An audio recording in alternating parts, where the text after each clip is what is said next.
मस्त FIFA world cup आलाय. सगळीकडे वर्ल्ड कप कोण जिंकल? पोर्तुगाल रोनाल्डोसाठी वर्ल्ड कप जिंकल का?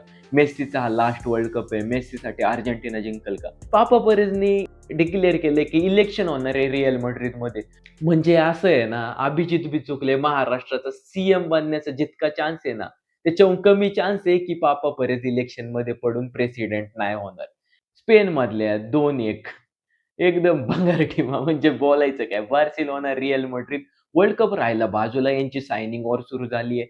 बार्सिलोना अँथोनी गॉर्डन घेऊन आली आहे. तर रिअल माड्रिडचा बादशाह म्हणजे रिअल माड्रिडचा प्रेसिडेंट मी एम्बाप्पेविषयी बोलत नाही. पापा परेज भाई, पापा परेजच्या डोक्यात ते आता कोणती सायनिंग करायची आणि बार्सिलोनाच्या डोक्यात आहे बार्सिलोना मागच लागली युलियन अल्वारेजच्या. युलियन अल्वारेज येतोय, नाही येतोय ती पुढची गोष्ट. बट पापा परेजने परत दाखवून दिले बार्सिलोनाला, की आम्ही सायनिंग मोठ्या आणतो. तुमच्यासारखं आमचं नाही चाललं चिंधी चोरपणा. आम्ही कायम पैसा उधळतो आणि उधळत राहू. यावेळेला त्यांनी मोठी सायनिंग केलेली आहे डम्फ्रीजची. 20 मिलियन मध्ये पापा परेजने डेंझेल डम्फ्रीज इंटर मिलानकडून आणलाय. फक्त 20 मिलियनचा त्याचा रिलीज क्लॉज होता. तो पे केलाय आणि आणलाय. आणि त्याचे काही वेजेस खूप जास्त नाहीये. वेजेस पण कमी आहे. वेजेस येत असतील इथं. इतक्या कमी वेजेसमध्ये डेंझेल डम्फ्रीज मिळणं खूप भारी सायनिंग आहे. एकदम म्हणजे आहे ना, स्वस्तात मस्त सायनिंग झाली आहे. बार्सिलोनाची नजर होती डेंझल डम्फ्रीजवर. बट आता जरा बार्सिलोना त्या सायनिंग पासून दुरावली होती. कारण युलियन अल्वारेजवर जास्त नजर बार्सिलोना टाकून होती.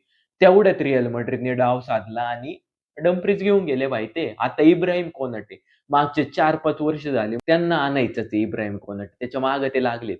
बट लिव्हरपूल त्याला सोडत नव्हती. तो पण लिव्हरपूल सोडून निघत नव्हता. बट आता इब्राहिम कोनाटे पण हिअर वी गो सून असं टाकलेलं आहे फॅब्रिझिओ रोमानोने. मी 100% सांगतो, 100% सांगतो, Ibrahim Konate to Real Madrid होतंय. जर इब्राहिम कोनाटेला वाटतंय रिअल माड्रिड जॉइन करायचं आणि रिअल माड्रिडला वाटतंय की इब्राहिम कोनाटे त्यांना पाहिजे, तर तो येतोय भाई, तो येतोय. पापा परेज नावातच पापा आहे भाई. सगळ्यांचा पप्पा आहे पापा परेज. 100% पप्पा आहे सगळ्यांचा पापा परेज. पापा परेजनी डिक्लेअर केलंय की इलेक्शन होणार आहे रिअल माड्रिडमध्ये. त्याच्या अगेन्स्ट रिकेल्मे नावाचा कोणतरी उभा आहे. मी लिहून देतो भाई. मी लिहून देतो पापा परेज जिंकणार. प्रेसिडेंट पापा परेजच होणार आहे. हे उगाच इलेक्शन लावले दाखवायचे त्यांची ताकद. तर रिकेल्मे म्हणतोय त्याचा जो अगेन्स्ट उभा राहिलाय, की हालंड पुढच्या वर्षी आपण घेऊन येऊ. म्हणजे ह्या वर्षी हालंड घेऊन येऊ. जर तुम्ही मला निवडून दिलं तर. रॉड्री पण घेऊन येऊ. हालंडचं तर ठीक आहे भाई. रॉड्री का आणायचा? आणि दुसरी गोष्ट हालंडचा जो पप्पा आहे, रिअल पप्पा, पापा परेज नाही. हालंडचे जे वडील आहे आणि एजंट आहे, तो म्हणतोय असं काही होणार नाहीये. म्हणजे हालंडवाले म्हणतायत नाही होणार आणि तुम्ही म्हणताय की होतंय. म्हणजे फेकाफेकी आहे ना. मी लिहून देतो हे निवडून येत नाही. पापा परेज परत गादीवर येणार. डिक्टेटर एम्बाप्पे उगाच बनलाय. एम्बाप्पे नाही डिक्टेटर है, डिक्टेटर तो पापा परेज है भाई. सच बोलने पर डर लगता है लोगों को लेकिन है वो है. क्यों बे ओवर एक्टिंग करता है साला ओवर एक्टिंग की औलाद.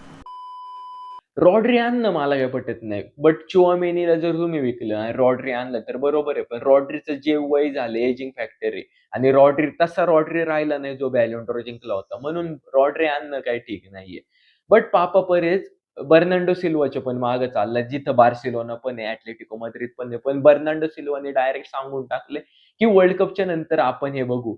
बार्सिलोना सगळ्या सायनिंग वर्ल्ड कपच्या अगोदर करायला बघते. कारण त्यांना माहिती अँथोनी गॉर्डन चुकून-माकून वर्ल्ड कपमध्ये स्टार खेळायला म्हणजे भारी खेळायला, तर अँथोनी गॉर्डनची जी प्राइस मागत होती आता न्यूकॅसल 70-80 मिलियनच्या आसपास, ती ते 100 प्लस मिलियन मागू शकत होते. म्हणून अँथोनी गॉर्डन बार्सिलोनाने लवकर आणला. युलियन अल्वारेज विषयी पण तीच गोष्ट आहे. जर आता 150 मिलियन मागते एटलेटिको माद्रिद, वर्ल्ड कपमध्ये युलियन अल्वारेज खेळेलच भाई. वर्ल्ड कप तो स्टार आहे अर्जेंटिनासाठी. मेस्सी तर आहेच आहे. बट युलियन अल्वारेजचं वय, एज फॅक्टर आहे मेस्सीचा. मेस्सी किती मिनिट्स खेळेल प्रत्येक मॅच सांगू शकत नाही.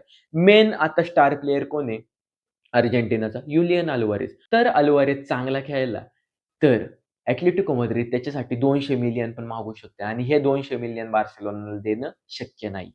त्यामुळे बार्सिलोना, आपली गरीब बार्सिलोना, भिकारी बार्सिलोना, कधीतरी पैसा दिसला का जीभ ताट म्हणजे जीभ फडफडायला लागते, अशी बार्सिलोना. त्यासाठी वर्ल्ड कपच्या अगोदर सायनिंग करते. बट रिअल माड्रिडसाठी नाही भाई ती केस. माड्रिड किती पण पैसा फेकू शकते आणि ते फेकणारच आहेत. त्यांना वर्ल्ड कपच्या अगोदर, नंतर कधी पण सायनिंग करायच्यात, ते सायनिंग करतात आणि माड्रिड जी सायनिंग करायला जाते, ती सायनिंग ते करतातच. बार्सिलोना जरी आत्ता खाली गेली होती, बार्सिलोनाकडे पैसा नव्हता, काय नव्हतं, बट बार्सिलोनाचा जो पूल आहे ना मार्केटमध्ये तो लिटरली हायेस्ट लेव्हलचा आहे. बार्सिलोना झालं, रिअल माड्रिड झालं, बायर्न म्युनिक झालं, मॅन युनायटेड. युनायटेड तर किती खाली आहे. युनायटेडचं काहीच नव्हतं. चॅम्पियन्स लीग पण खेळत नव्हती ती. तरी त्यांनी साइन केलं एम्बियोमो, कुनिया भारी प्लेयर्स आहे ते त्यांनी साइन केले आणि त्या प्लेयर्स सायनिंगमुळेच ते आता चॅम्पियन्स लीगमध्ये परत खेळणार आहेत. हे असतं हिस्ट्री. ज्या क्लबला हिस्ट्री आहे ना, तेच क्लब अशा मोठ्या सायनिंग करू शकतात. पापा परेज मला काय वाटतं हे इलेक्शन जिंकून पापा परेजनी त्याला वाटतं त्या सायनिंग जर केल्या, डेन्झल डमफ्रीज ट्रेंट आर्नोल्डला बसवणार तर नाही बेंचवर. ट्रेंट आर्नोल्डच प्लेइंग 11 मध्ये असेल. बट आहे ना मिनिट्स भारी त्यांचे हे करता येतील. कारण जितक्या मॅचेस होतात आता, वर्ल्ड कप होईल, वर्ल्ड कप नंतर पूर्ण ला लिगा, चॅम्पियन्स लीग, तर प्लेयर रोटेशनवर खेळवणं चांगलं असतं आणि याच्यामुळे प्लेयरला इंजुरीज होत नाही. बट डेन्झल डमफ्रीज कडे काय खासियत आहे, त्याच्याकडे फिजिकॅलिटी, तगडा फिजिकल प्लेयर आहे तो. हे सीझन त्याचं खास गेलं नाही, बट फिजिकॅलिटी तगडी त्याच्याकडं. आडवा करू शकतो. एरियल विन करतो बॉल कायम तो आणि अनलाइक याच्यासारखं आपल्या ट्रेंट आर्नोल्ड सारखं तो लाँग बॉल्स एवढे खास टाकत नाही. बट पेस आहे त्याच्याकडं, हाईट आहे. पेस म्हणजे हाईट आहे. टांगा लांब टाकतो.